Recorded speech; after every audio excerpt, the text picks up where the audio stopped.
Vajunitai Gaura Radhishyam. Yes, see, the first thing is the Siddha Pranali. It is unanimously accepted in all Gaudiya, traditional Gaudiya lines. From Puri to Gambhira, from Gambhira to Nabadwip you go to Vrindavan. Same mantras are used. They offer the bhoga using the pranam mantras of Guru. Pranam mantras of Krishna. It is not the style of offering bhoga. The bhogas are always offered offered using the bij mantras. Yes. Okay. All of they have the same rituals. It's a manufactured. Krishna, you will not find such mantras in the Shastras. No, those Om Vishnupad, Swami Bhaktivedanta, no, it doesn't exist. This is also created. These are manufactured mantras. Mantras. And it's possible to manufacture, to create mantras, own mantras? Yes, if you are good at Sanskrit, you can. You can create, but it has any power if it's not backed by the sadhus, the rishis? No. Never. Because the mantras, they are seen in meditation. Yes. From the bij we use for Lord Krishna's worship. It was first invented by Lord Brahma in his meditation, in the Brahma Samhita. So how can we manufacture mantras? They are just what you call created Sanskrit slokas. Yes, with Om and Swaha Namaha, but it doesn't make any it has no power. Yes, Guru is worshipped using the bij mantras of the Guru. And similarly in the Lord Krishna, Goddess Radha, they are worshipped using their traditional mantras, bij mantras only. Yeah, exactly.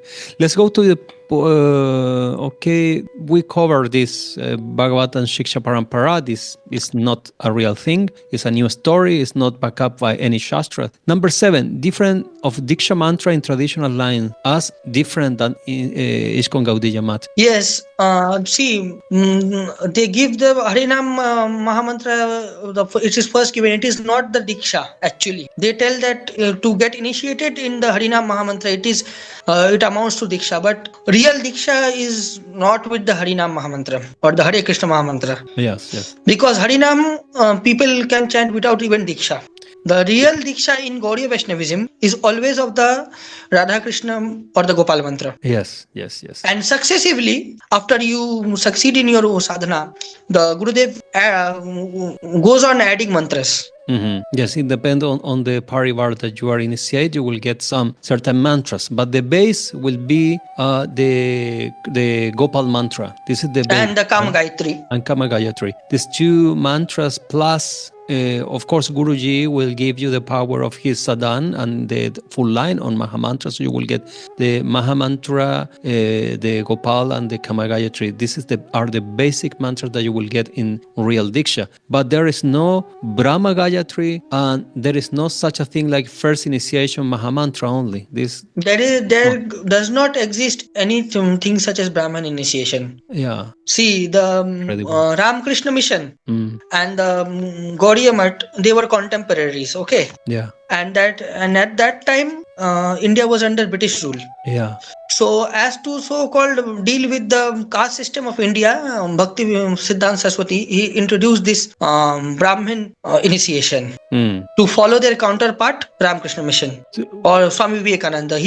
Swami Vivekananda, who was maybe his contemporary only, he also didn't believe in this birth-based Varna system or caste system. So he rebelled and gave even Brahma Gayatri to his non-Brahmin disciples also. Similarly, to cope up with that, Bhakti Siddhanta Saraswati, he added this Brahmin initiation thing and many things such as sannyas in Gaudiya Vaishnavism, which didn't exist. Right. Because somehow people may like it or not. But the thing is that totally it is congruity with the Shastras, that the Varna system, it is birth based. But in Kali Yuga it does not deter from worshipping Lord Krishna. Yes. You can take the Diksha and you are perfectly qualified to worship Lord Krishna without even the sacred thread, and no Shastra will interrupt you from doing that. Yes. But why you need to take the Brahma Gayatri? It doesn't come in the syllabus of Gaudiya Vaishnavism actually. Not at all. Not at all. By Gauranga Mahaprabhu, there was not such a thing as Brahmanas or Shudras, because he said that actually a Vaishnava is the perfection. Why you need to be a Brahmana? Yes. You don't need to be a Brahmana. You don't need to be a Shudra. If you are a Vaishnava, yes, you a are Vaishnava above. is automatically superior and above the Varna system. Yes, exactly. It's why you want to above the topple Varna him system. down again to the Brahman thing? Why you want to pull him down again to the Brahman thing? No sense. Difference in Diksha mantra, traditional, again, all traditional line, accept Nabadwip, point number 8. Nabadwip as birthplace of Mahaprabhu in one voice. All Vaishnav, not only Gaudiyas, all Vaishnav, they're from all different lines and families, they accept Nabadwip only. This Mayapur does not exist. Can you explain? You are expert on this topic, actually. I must say. Yes, you just go to the Dashnami Akharas from the Monist tradition, Advaita Vedanta traditions, and ask them which is the birthplace of Mahaprabhu, where they have their ashrams, even from the Advaita Sampradaya. Advaita Okay, Sampradaya, they are the smartest actually.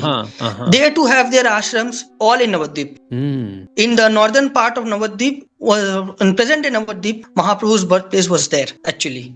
So you will find all the traditional Siddha Mahatmas, they did their solitary bhajan in that part of Navadvip. Yeah. Ramakrishna Mission, it has his ashram there. Anandamayi Maha, okay, she never ventured, even thought of going to, even the Hoax was there.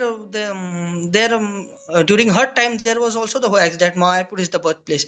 But she was a realized soul. She never went to, never felt it any good to visit the Mayapur birthplace. Yeah. Because she was 110% convinced. And actually, there is a story about Ramakrishna that some people like, some people not. But I have to say, after studying about him, that I know that this Ramakrishna is a super powerful, is a Purush, is Mahapurush. Of course, without doubt. It's a higher level master. I am not following him. That is different. But I cannot deny the power he has. He was spectacular. So some people came to Ramakrishna to ask, okay, so where Gauranga Mahaprabhu was born? Can you tell this story? See, when Thakur, as we call him in Bengali, Thakur Ramakrishna Dev, he went on a pilgrimage to Navadvip by boat from Calcutta. He visited all the places, all the temples which we see now in Navadvip, okay, in present Navadvip only. But he didn't feel the ecstasy of visiting Mahaprabhu's house. Because some years back only, Mahaprabhu's house was partially devoured by the Ganges. And again, when the waters receded, the part of the land was claimed. The location was the same. Yeah. But some part was washed away by the Ganges. So he went through that ghat is still there in the Ramchandrapur or the Prachin Mayapur area, which we called, where the traditional, what you call, the old path of the Ganges is there still. Through that Ganges only, the Rani Rashmani Ghat is there in Navadvip. Where he landed there, he supposedly had a vision of Mahaprabhu's house and Gaur Nitai, and it was late, and he confirmed that Mahaprabhu's house was partially devoured by the Ganges, and that is the particular location. And later, through Brajamohan Das Babaji's intervention and Ramdas Babaji, as in your Parampara, it was later confirmed, and many eminent historians of that time, Sir Yadunath Sarkar, Sir Ashutosh Mukherjee, they all supported the claim because it was based on archaeological evidence, literary evidence, and many others, and even Shastrik evidence or the Chaitanya literature also. And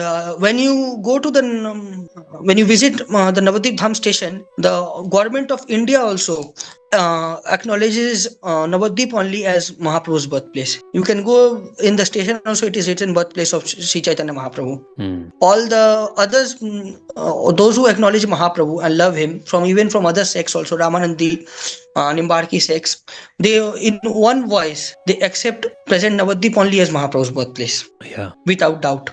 And for a more broad mind, like people, from Westerners, for example, who will hear this, Indians as well, that many brothers from this land, they don't know, or this will prove something interesting, is that where the meditation place and the samadhi of Gaudiya Vaishnavism Babaji Maharaj is? It is in Nabadwip. And He whole life where is the one for Jagannath Das Babaji Maharaj? It is in Navadvip because they Navadvip as whole well. so overall they ignorant about it. And previous to that only Totaram Das Babaji, okay, to whose credit goes the present temple of Lord Dhameshwar Mahaprabhu, okay. He also didn't took it very seriously to go to Mayapur and excavate Mahaprabhu's birthplace, because he was confirmed that present Navadvip was only the birthplace, and he so erected the temple there. King Bhagya Chandra, who comes in the discipling succession of Narottam Das Thakur, he erected his Anu Mahaprabhu temple in present Navadvip only, because he was convinced that it was Mahaprabhu's birthplace beyond doubt. Yeah. So all the temples previous to the Bhakti Vinod Thakur, all the present temples are in Navadvip only. 400 years history are in Navadvip. So there was no Navadvip and no Mahaprabhu's birthplace before Bhakti Vinod. Right. So where were the Gaudiya Vaishnavas going for pilgrimage? Where were they doing the sadhana? Yes, everybody. So Jagannath Das Babaji was mistaken through his vision of sadhana that this is not the true birthplace of Mahaprabhu. And supposedly, it is a total hoax that Jagannath Das Babaji, he confirmed Mayapur as Mahaprabhu's birthplace. If it was so, why he was practicing his sadhana in present day Navadvip? He left his mortal coils there. He would have been practicing on that side only. This is the most important thing, I think, for mainly the newcomers who see Jagannath Das Babaji Maharaj as one of the Siddhas of the line. He never went to Mayapur to do sadhana. He did his sadhana the whole life in Navadvip. He went to Vrindavan, and later on, to his last years of sadhana, he get back to Navadvip. So yes, what does it mean? Gaudiya Vaishnavism Baba is exactly the same. If it will be this kind of Siddhas Baba who have a transcendental vision, they will know that it's in Mayapur, they will go there. But nobody went there. Nobody. Everybody staying in Navadvip. So are all of them wrong? This is no sense. Okay, let's leave it there because it's so much. Only one more detail on this topic, because this is the one of the best proofs is from your line. Sri Vishnupriya Parivar. Yes. When Mahaprabhu left, what she get? A murti of Mahaprabhu, right? And the flip-flops of Mahaprabhu. And the flip-flop of Mahaprabhu, yes. So can you tell shortly this and where this actually deity is nowadays? This deity is in present Navadvip Dham only. It's famous as Mahaprabhu Badi. Yes. And is in present day Navadvip Mahaprabhu Pada area. Okay, and this was the same deity which Mahavishnupriya worshipped after Mahaprabhu's disappearance. And his holy sandals, which were worn personally by him, are preserved in this temple, and they are given government protection wherever it goes. So, and also to say, Vishnupriya's family, they never moved out of Navadvip. Yes. Okay, like all other associates of Mahaprabhu, most of them they went to establish other parts or seats. But Vishnupriya Parivar, they went. So her ancestral home is still near Mahaprabhu's true birthplace, and it the direction and everything, it matches with the description. In Uddhav Das Pads, there is a direction given from Vishnupriya's house to Mahaprabhu's house, and if you take the present birthplace, it matches with the description. Yes. If you go by walking also. Yeah. And you will, because Vishnupriya's house was very close to Mahaprabhu's house. Yes. They were like immediate neighbors. Yes. That's wonderful. And Mahaprabhu never crossed the Ganges to marry Vishnupriya Devi. Yes. If you see Chaitanya Bhagavat, Chaitanya Charitamrita and all, never crossed. If Mahaprabhu was Mahaprabhu's birthplace, he had to cross the Ganges. But supposedly he never did. Yeah. And okay, and to pack everything together, the family and the bloodline from Vishnupriya, all the family there are in Navadvip. And they've never been out of Navadvip to do prashar, new temples and stuff. So this tradition, this own family have been there since the time of Mahaprabhu, and they know, of course, what have been the history. Second in super interesting proof is that the shoes of Mahaprabhu, to say, the shoes, wooden shoes of Mahaprabhu are from the time of Mahaprabhu in the Lila. We can read in Chaitanya Charitamrita, the Lila, these shoes are still worshipping in the same place. And the deity of Vishnupriya, that is this Mahaprabhu, beautiful deity is still worshipping in the same area. They haven't been switching from Mayapur to Nabadwip or Nabadwip from Mayapur. They have been always in Nabadwip. But there is one detail, interesting detail that we discussed earlier, we discussed by private message. The word Mayapur. Yes. The main point. So what means Mayapur and where is it located inside Nabadwip? What is this confusion? See, Mayapur is a metamorphical term and it's a literary device. Like we call Kolkata a city of joy. Mm-hmm. We call Mumbai a city of dreams. Mm-hmm. Okay. In that sense only, in the 18th century, the writer of Bhakti Ratnakar, Narhari Sarkar, he used the term Mayapur. Mm-hmm. Narhari Chakravarti, I think, used the term Mayapur to describe Navadvip only. Yeah. It's to be particular, Mayapur is that particular is the house of Mahaprabhu. Yes. Or the Yoga Pit, like the Govinda temple is the Yoga Pit of Vrindavan. Yes. In that same way, Jagannath Mishra's house is Mayapur, and it's not a locality or a word of Navadvip. Yeah.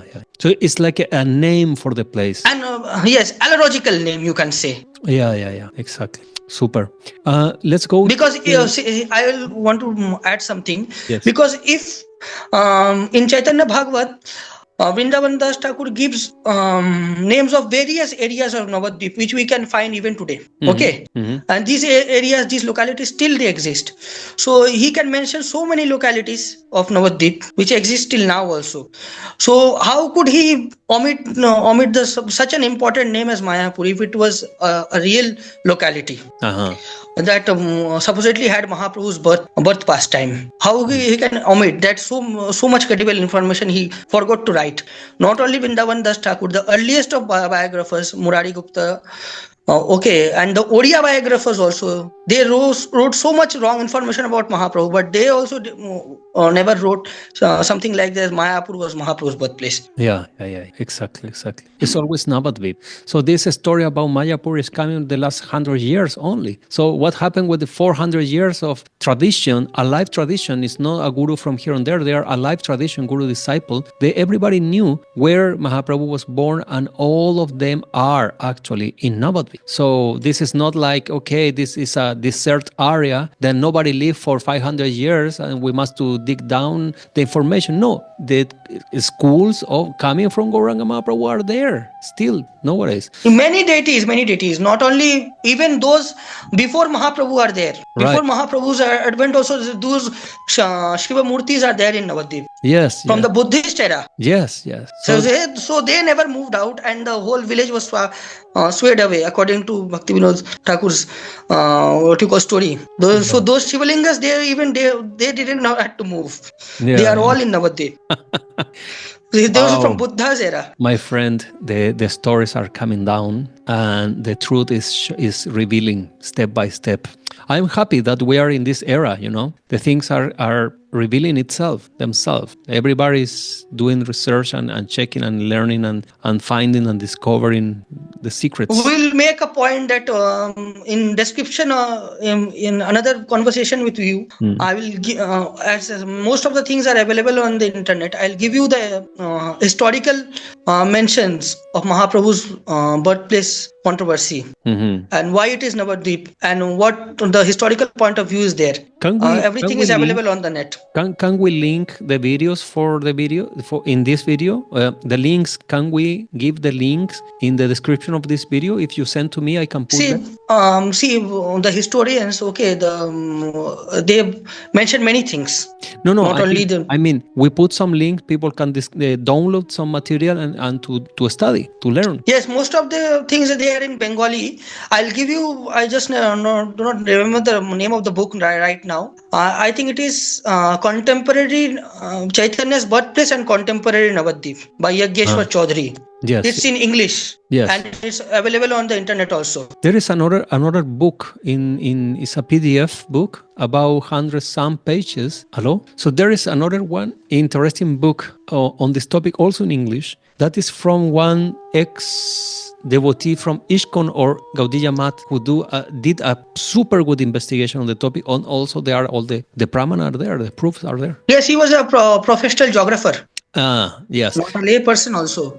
By soil taxonomy and by investigating various historical records, he gave a very solid evidence Yeah. of Nabadwip being Mahaprabhu's birthplace. Okay, And which part of Nabadwip we can tell? It was at the northern part. Maybe the present temple, it just marks the birthplace area, but we cannot be approximate. But it is around 200 to 300 meters around that area only. Can you imagine? Just there. In that area only. The point number 9. Other Indian spiritual tradition does not recognize ISKCON Gaudiya Math as a spokesperson of Gaudiya Vaishnavism. What does Yes. it mean? Another point to mention is, see, all the sects of India, they are represented by the dignitaries during the brother, Kumbh Mela. Brother, one second. Sorry to interrupt and to correct, but pronounce sects, because if you say it too short, sounds like something else, different. Yes.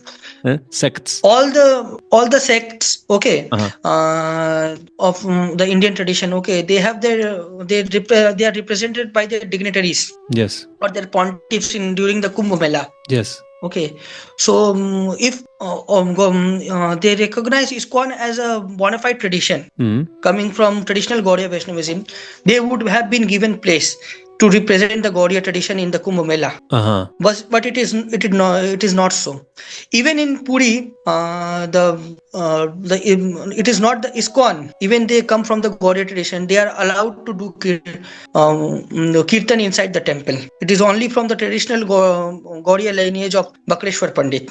And the Padwari ashram, only they are allowed to do the kirtan. So Radha Ramanujan Dev has permission to do kirtan inside the Jagannath Yes, only him. Can you imagine? And the Bakreshwar Pandit Parivar. So no one can enter the Jagannath temple with symbols. Not even Vaishnavas from other sects. Incredible. From other traditions, they cannot enter Jagannath temple like that. So Radha Ramanujan Dev has permission to do kirtan inside Jagannath Mandir. And it's a Smartha temple, to be precise. Jai Bade Baba ki Jai. Great. Okay, so the other traditions of the Indian Sanatana Dharma, they don't hold ISKCON as a spokesperson of Gaudiya Vaishnavism when it comes to any debates or anything. Yeah, exactly. So this is something important to think about. Because I can tell myself a credible person, but I had to be recognized from the other person also that I am credible.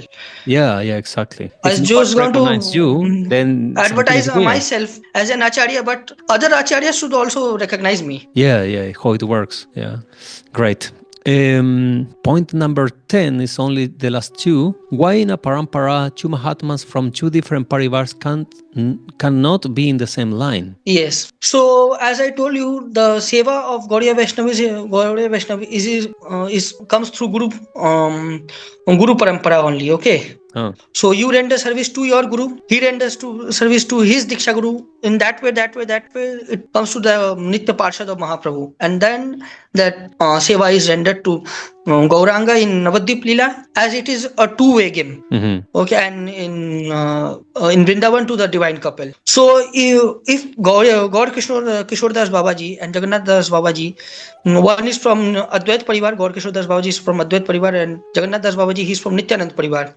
If they both are fixed together in a same parampara, things become up messed. Yeah. Because in the eternal Leela, they after they enter the Leela, they will have their residence. Yes. To their own Guru's house. Yes. And which will be around the vicinity of Lord Nityananda in Jagannath Das Babaji's case and Lord Advaita Prabhu in Gaur Kishore Das Babaji's case. Yes. So seva will not be possible. Not possible. They are in two different places. Okay, and the point 11 is no sannyas in Gaudiya Vaishnavism, only Babaji Vesh. Yes, because Mahaprabhu was the last sannyasi of the Gaudiya Vaishnava tradition. Out of respect. The first and last. Yes. Out of the respect for Mahaprabhu's saffron clothing. And since saffron clothing at that time meant that it was from the Mayavadi sect or the Advaiti sect.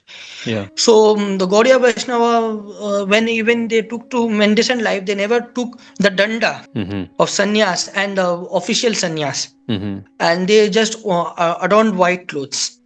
Because, and the Hari Bhakti Vilas also says that for a Vaishnav to wear red clothes and leaving white clothes, it is no better than staying naked. Yes. During worship. Yes. So all the traditional, even Rup Goswami, Sanatan Goswami, they were called Bade Baba and Chote Baba, fondly by the Brajvasis. They were never sannyasis to begin with. Yes, yes. Because there is no official sannyasa in Gaudiya Vaishnavism. No, it doesn't exist. Because Mahaprabhu suspected that if someone takes up sannyas, he might not be able to cope up with the standards of sannyas. Yes. If he falls down, then the punishment is too harsh from the Shastric point of view.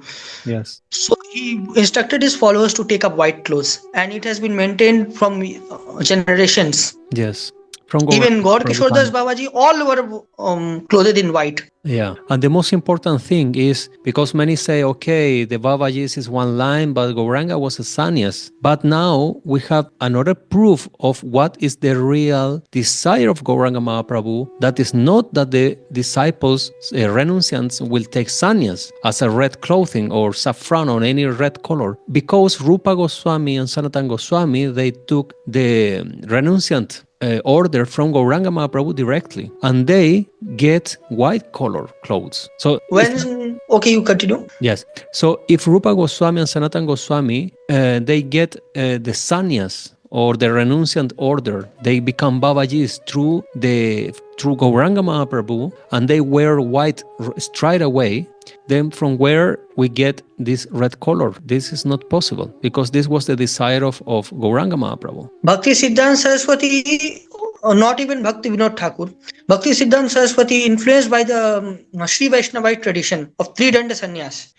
By the way, Mahaprabhu was not a three danda sannyasi. He was an ek dandi sannyasi.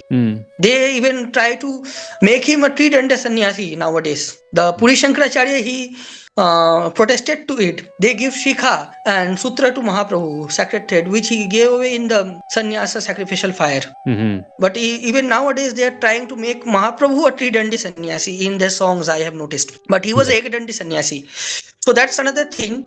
But Mahaprabhu, when supposedly Sanatan Goswami, he sported a red cloth taken from another sannyasi and wrapped it around his head. He was thwarted by Jagadananda Pandit.